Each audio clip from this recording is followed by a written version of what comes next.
What is up, everybody? Welcome back to another episode of the Social Media Mindset. And, it's cool when you get guests that you've never, I'm about to introduce Tony to you, and I'm meeting Tony for the first time, 3 minutes ago, because we just connected on Instagram, and through content, you already start getting to know people before you actually know them, which is the power of why we do what we do. And so, guys, I want you to know who this guy is. This is Tony ACOSTA. He is a real estate broker in Utah.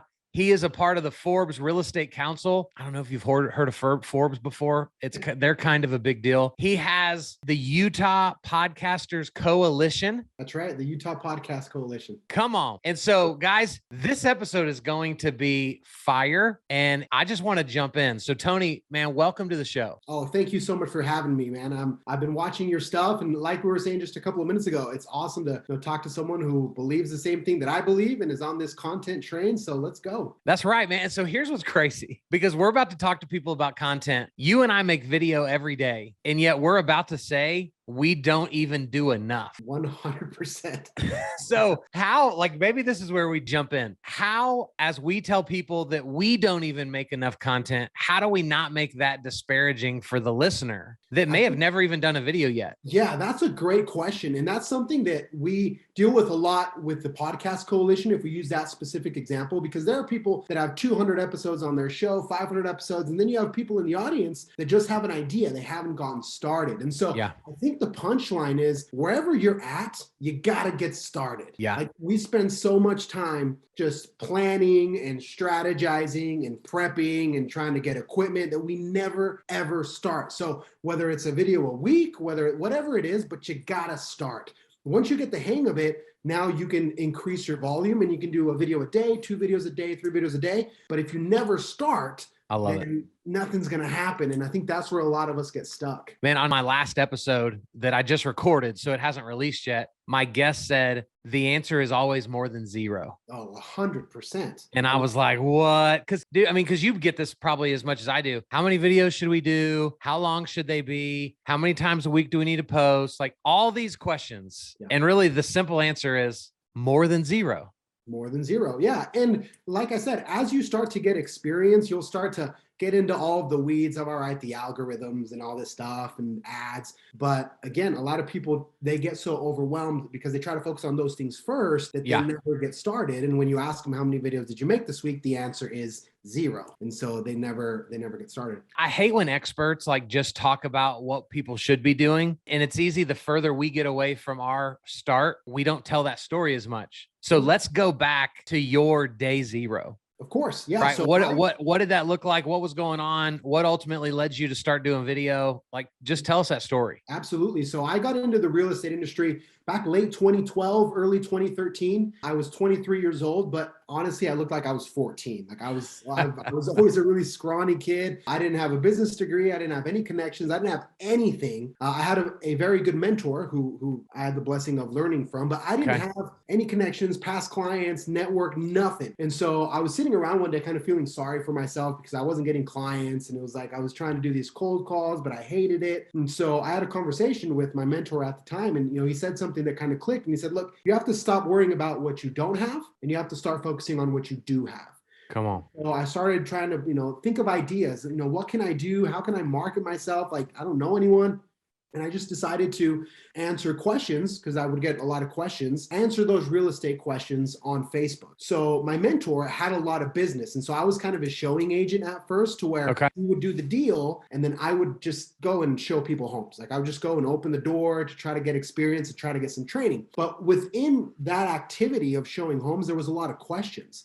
And so what I started to do is I started to remember and jot down every single question that a buyer or a seller asked me. And then I would make a little video on my phone, just whatever, no post-production, nothing. And I would just answer the question.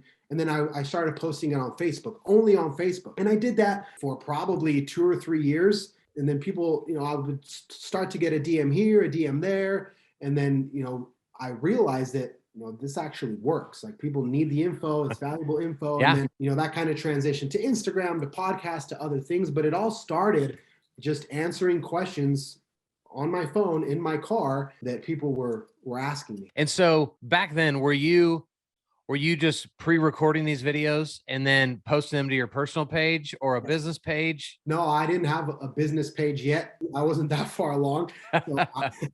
So I would just post them to my personal page. But that was probably the first few months. And then I started kind of getting more into it, realized that I needed to create a biz page. And then I started doing it there. But it was all it started with my sphere of influence, my Facebook friends, on my personal profile from my phone, nothing fancy. And then it kind of just started to build over time. And so, bro, talk to me about like early on, how many takes would it take to get to the one that you liked? How did you overcome not liking the way you looked or the way you sounded? Or, man, having that complex of like, you're this showing agent for this big time baller broker. And so who the heck are you to be giving away this information that you may have learned yesterday? Sure. Like, how'd you overcome all that? It was tough, man. I'll be completely transparent with you. That took me a minute to do. In many cases, I had to do multiple takes and I didn't like the way I sounded. So what I started doing was I would not watch my videos. If I got through the question, if I answered it, I would not watch it. I would just post it. And that was it. Because the few times when I was first starting that I would watch it,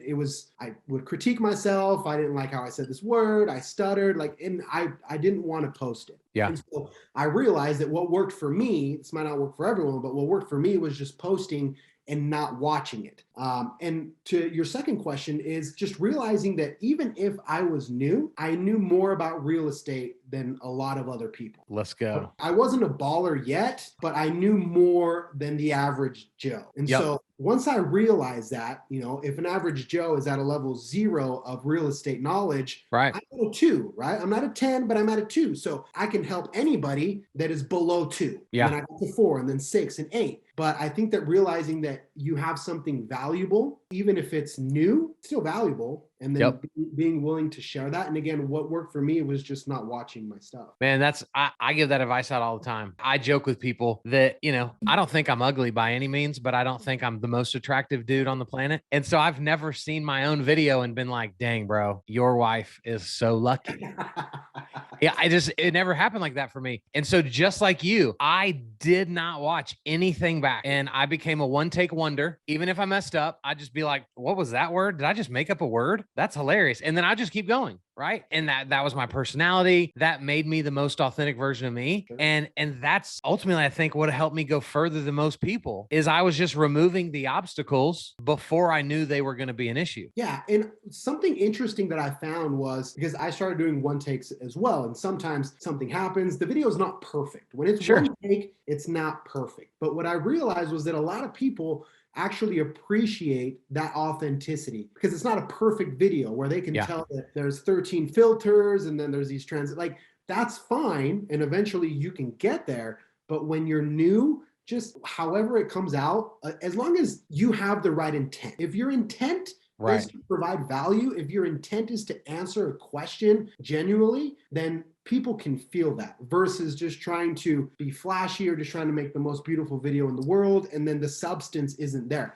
If your substance is good, then, the form will come later, but the substance has to be there. Okay. So you're the broker, right? So you have agents that work underneath you. Right. And so when you talk about you have to have the right intent, you have to come from a place of value. I think the word value is just so overused now. Right. Sure. Everyone loves to throw it out there. And I use it all the time, but I even feel spammy when I even say it because we've kind of perverted that word. How do you help a realtor that all they've ever known is sales? All they've ever known is hunting, right? So they're going after what they want. But then we show up and we're like, yeah, but you need to start creating video content that's really adding value to people versus selling to them. Like, how do you make that make sense to the agents in your company? Of course. So we always have, the exercise of telling the story when I first started of looking at what other agents in my area were doing. So I started stalking everyone. I went on Facebook, I was trying to find other agents, and they all did the same thing. It was just listing pictures, it was open houses, and it was client photos at closing. That was it. That was the only thing that I saw. And to this day, that's what you're going to see with 90% of agents. And so I asked myself, do I care? Like, does that help me in any way? Does it help me in any way to know that you listed a home in a different city? Like, the odds that somebody that follows you on Facebook is looking for a house in that price range, in that neighborhood, in that city, at that particular moment in time is astronomical. And Right. so we as agents were kind of throwing this hook and trying to get people to notice us of, hey, look how cool I am because I have all these listings, but it doesn't help somebody that is not looking in that city. So kind of the way that I try to approach it is, how can I provide something that is useful? And I just take it through education, very similar to what you do. You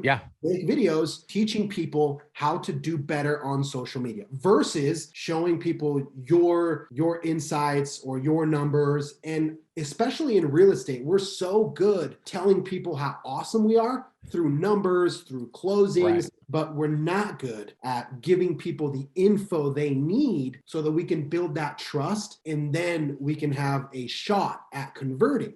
So I think it's just flipping the switch from trying to show you how cool I am to giving you something where we can build trust over time. And then I have a shot for you to use me in the future whenever that need arises. So good, man. How did you come up? You know this, every realtor's like, I don't know what to talk about, but you just said you got your start just answering questions on Facebook. So I know you said you would get questions, but I'm assuming you're also bringing your own questions to the table that you believe are valuable. How are you sourcing those? How are you collecting those? Because I think what you're about to say could be a huge light bulb for some of the listeners. Of course. One of the things that I try to do was kind of open the curtains to real estate transactions. So to this day, I still write down questions, and sometimes the questions are repetitive. Maybe I made a video about interest rates 6 months ago, and then I made one again this week because things always change. The market changes. And so real estate in particular is a good field because things are always changing, right? Things,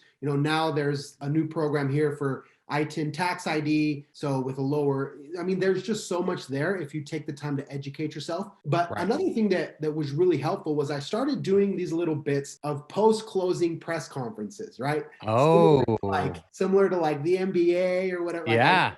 I made this like backdrop and I had the mic and, my content producer would ask me questions, but I would basically go through the deal, as if we had just won a football game and you're asking the coach, hey, like what adjustments did you make at halftime? Whatever. I started doing that for real estate transactions. So I started telling people, in this deal, we had an appraisal issue, but here's how we kind of figured that out. We had multiple offers, our buyer can't, just trying to pull back the curtain a little bit and show people kind of the ins and outs, the behind the scenes, if you will, of these deals. So instead of just showing you, hey, I closed with these guys, I'm going to tell you what happened throughout this process so that you can educate yourself and maybe there's something there that you can avoid. And those videos did very, very well because people started to realize that there was much more to it than what they originally thought of. So I think it also comes down to seeing, are you truly a creative? Like when it comes to being creative, are you creative or not? Do you have that skill set to come up with ideas and then execute those ideas? If you don't, that's fine, but you have to find somebody that does. Yeah. And you've now given that idea for any listener I have to completely steal, right? 1,000%.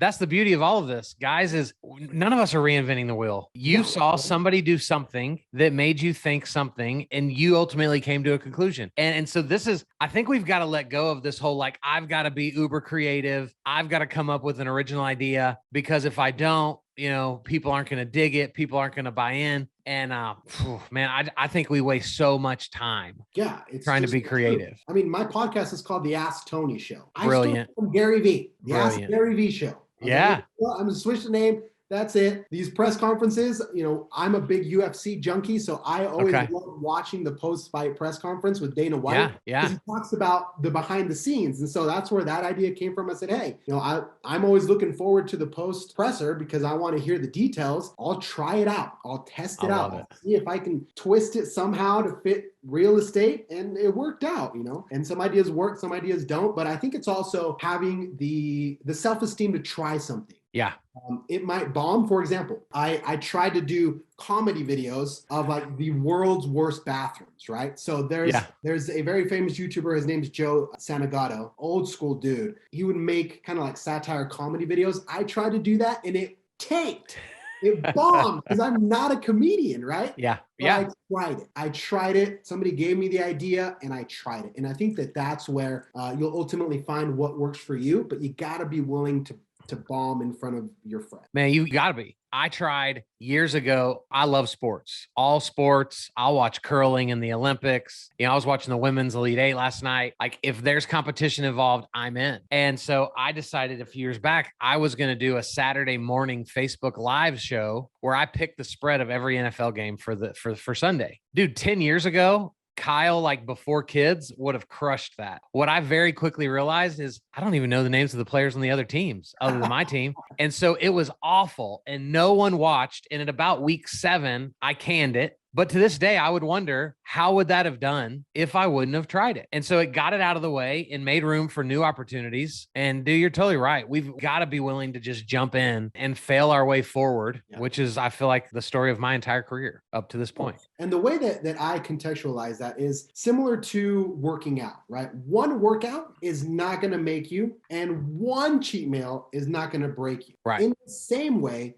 one piece of content, it's unlikely, it could happen, but it's unlikely that one piece of content is going to make you. In the same way, one piece of content is not going to break you. So, putting out a video that's testing something new, there really is no downside other than your own insecurity about yourself. Dude. 100%. So how do you, because man, I feel like everyone in real estate wants that instant gratification, right? They want to do a video at 2:00 and at 2:30, they want to be able to say they got a buyer or a seller called them to come to their house. It's interesting the way different people track the success of what they do. And so like, what does that look like for you when we're talking about your content specifically? So I used to have a metric. So I used to try to see what my conversion percentage was. And like, I try to get very, very fancy. Yeah. If I'm completely honest with you, I just try to put out the best content that I possibly can every day and let the chips fall where they may. And what I found is that my business continues to grow. Can I tell you, hey, okay, 13% of my leads came through this Facebook arbit? Like, no, I can't. But what I do know is that the more videos I make, the more DMs I get. The more DMs I get, the more it's just this natural progression, but it all just comes from trying to put out the best content possible every day. Yeah. And good things are going to happen. If the intent is there, the consistency is there, and the creativity is there, it's only a matter of time. Like, good things are going to happen. Yeah. There's a quote that I love that says, nobody can stop you if you're good enough. It's going to happen. Yeah. So that's kind of how I try to look at it, but obviously the metrics for somebody that is very analytical could come into play. I would just say, just do the best you can every single day, whether it's one piece of content or 7, and good things will happen to you. Yeah.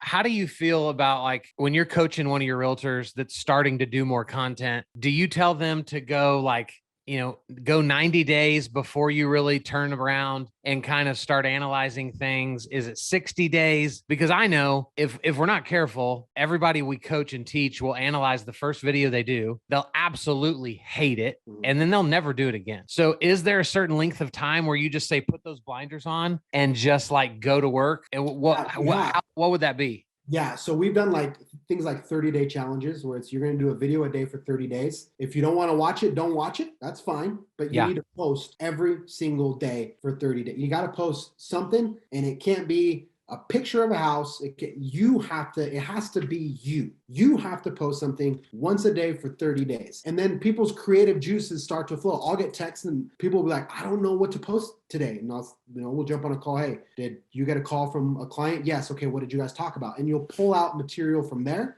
Yeah. I found that if you can do something consistently for 30 days, it gets easier at day 31. Yep. 100%, man. So now you started on Facebook, just posting videos to your personal page. Now for you, that was back in 2012, 2013. Now it's 2022. Where are you spending most of your time, and like what type of content are you putting there? Yeah. So right now the strong one is Instagram. Instagram is where I spend the bulk of my time. Facebook is still great. I feel like Facebook now is massively underrated. Yeah. There's a lot of lurkers on Facebook. So for anybody out here that believes that Facebook is dead, almost everybody logs into Facebook every single day. Most people don't post. It's not like Instagram where a lot of people are posting stories and stuff. Facebook is lurker city. To where, not everybody is posting stuff, but everybody's checking it at least once or twice a day. There's data to support this. So Facebook is underrated, but the strong one right now is Instagram. I feel like that's where the attention is right now. I like TikTok. The only thing I'm waiting for TikTok is for them to be able to do local ad arbitrage. That's it. Once I can target people in my market, I think TikTok will be a big player. But for now, it's mostly Instagram. So on Instagram specifically, like what type of content do you post? And then are you also spending time on that platform, like engaging in people's comments, sending DMs, responding to stories? Like kind of talk us through like your ecosystem of Instagram. Sure. So I run my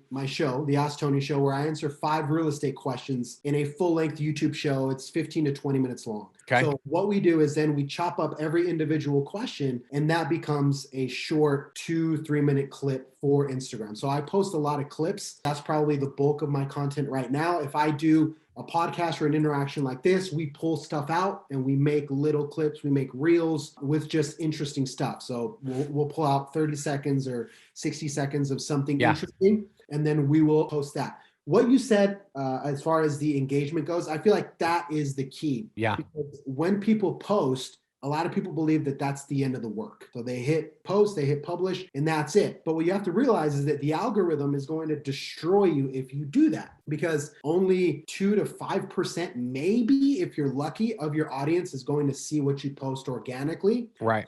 So you have to help Instagram help you. And the way you do that is through engaging. So, sending DMs, responding to people's stories, liking stuff, like actually using social media for what it was created to do, which is to connect. Social media for a reason. Yep. So yeah, I spend a ton of time engaging with other people on my stories. I do shout outs all the time. If I know that somebody's doing something cool or they opened up a new business, I'll do that. I try to find ways to interact with people. We do a lot of like restaurant reviews, local reviews. So whatever you can do to get eyes on your stuff from people outside of your follower base, not talking about ads, I think that's where you should spend the bulk of your time. Yeah. I love that you're doing long form content. I think honestly, the way you talk about, like, I think Facebook's undervalued right now. I think long form content is very undervalued because everyone has been convinced that everyone's attention span is 30 seconds long. And so if we're not doing videos under 30 seconds, no one is watching. And what's wild to me is, Tony, I really think the reason we say that in our space is because most realtors' videos suck. So of course, the attention span on those videos is 30 seconds because it's garbage content. Of course. And you just have to realize Batman for 3 hours. Exactly. If the content is good, it's going to be good. If the next Star Wars movie is 5 hours, we're sitting there for 5 hours. Heck yeah, we are. And we will all skip, we'll watch 3 seconds of a TikTok and we'll skip. So it's all about, is your content good? Is it good or is it not good? And that's where I think it also helps to control that self-esteem, that portion of it, because you're going to tank sometimes. We just talked about that. But being able to objectively analyze yourself is what's going to make you better. And if your content is not good, it's not good, but that doesn't mean that you can't make it better. Right. So, man, talk to the listener about, like, if their day one is today when they listen to this episode, what would a few tips be to kind of help them create some momentum for themselves? Yeah, I would say point number 1, sit down and think about, what do you have? Whatever you sell, what knowledge do you have? What insight do you have that the average person does not have? And is there a reason why they should care? Yeah. And in most cases, you're going to find that the answer is yes. If you sell insurance, if you're a car mechanic, if whatever you do, you have something, some training, some knowledge, something that you can share. So try to do a mind dump of all of the concepts, anything that you can share that you hold. You just have to do a mind dump and then just start talking to the world. Literally, if you're a brand new realtor, just say, hey guys, I just graduated from real estate school. Here's some awesome things that I learned going through my education that I didn't know before. Yeah. And make a little video about that. Maybe you can come up with 6, 7, 8, 9 different things that you learned that are interesting. And you just start like that. And your first videos might have 6 views, but then they're going to have 9, and then they're going to have 21, and then 116. And it's just going to snowball. But I would say for somebody brand new, just think about what you have. Don't worry about what you don't have. If all you have is a phone and a little bit of knowledge, that's enough. Bro, that is more than enough. tell us, because you're breaking down your content. And so how do you go about doing that? What way do you do it? Do you hire that out? Do you have somebody on your team that does it?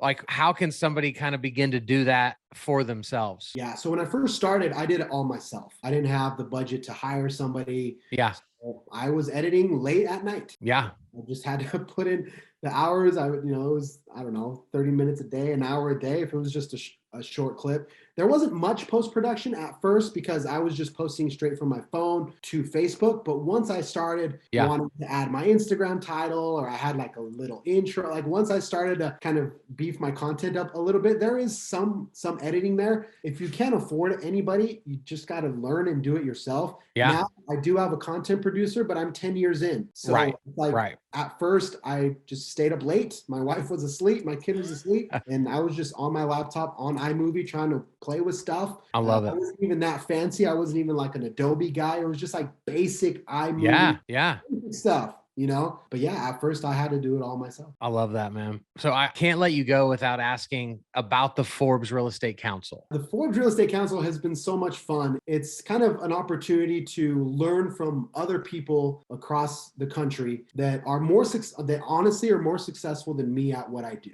And one of the things that I have really tried to do is attach myself to people that are better than me. Yep. That's the way that I have learned over time. I have gotten over that insecurity. I can say that I don't have that insecurity anymore. Yeah. I can be in a room with someone who has more money than me, has a bigger team than me, and it doesn't create any negative feelings inside.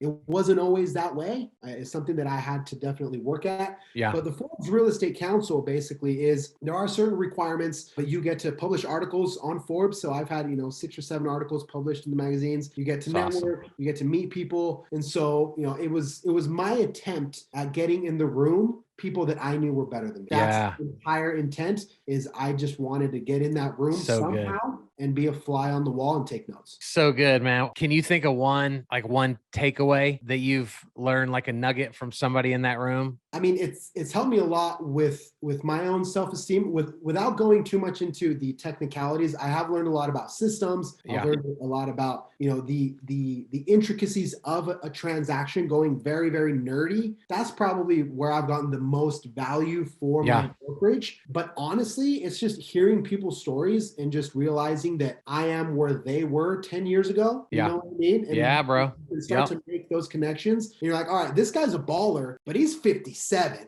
and I'm 31. You know what I mean? So there's a gap there. And so I've learned to be able to contextualize that. Awesome. Like, there's one lady who does exceptionally well in California. She's in the Bay Area. She is a rock star, but she's been in it for like 30 years and she's like 54. So of course, I can't compare myself to her because I'm further back in my process. But what I can do is see what she did, see what works for me, so that when I'm 54 or 57, I can be in that chair, if that makes sense. Yeah, bro. I love it. So my last question to you, I don't ask this to everybody. I kind of fill people out and decide in my head if I think they'll have a good answer. So no pressure for you to have a great answer. But what is, nobody knows better than you what you do at an extremely high level. What is the question that you don't feel like people ask you very often that they should? Ooh, that is a good question. The question that I wish, my answer would be, the most common question I get is, how do I get more followers, right? Yeah. The question that I don't get very often is, how do I make good content? There's this huge disparity where, again, we're chasing followers, we're chasing exposure. So people always say, how do I boost my engagement? How do I boost my following? How do I boost this? How do I boost that? Instead of, what are the creative principles by which I can make better stuff? How can I write out better? Should I just spitball it? Should I use a teleprompter? How can I make my content better? Very, very few people go there. Everybody just wants more people to see their stuff, and they don't particularly care if that stuff is quality or it's not quality. Yeah. See, I knew it just felt like you were going to be the guy that would answer that really well. So Tony, man, this has been amazing. I can't wait to release this episode. How do people connect to you after they hear all your wisdom? Oh, well, first of all, I appreciate the invitation. I love talking to people that believe what I believe and who try to do what I do. Me too. It's my favorite thing in the world. Instagram is the best place. My handle is @_TonyV2. V is in Victor, the number 2. Instagram is my most active platform. So I'm also, you can find me anywhere. You can find me on Twitter, TikTok, but Instagram is probably the number 1. So absolutely feel free to shoot me a DM if you have any questions or whatever. I love to talk to people about this stuff. And as an aside, I commend you for what you're doing. Honestly, it's so needed in our entrepreneurial communities. Thanks, man. Keep up the good work, man. Yes, sir. I will. Guys, this is it. How can you not go create content after an episode like this? So if this episode can't get you going, I don't know that you should listen to this show anymore. You should just hang this up. Go find another podcast to listen to. But I'm just kidding. We appreciate you listening. Tony, you're the man. Guys, thanks for listening. We'll be back real soon with another cool person with an even cooler story. See ya.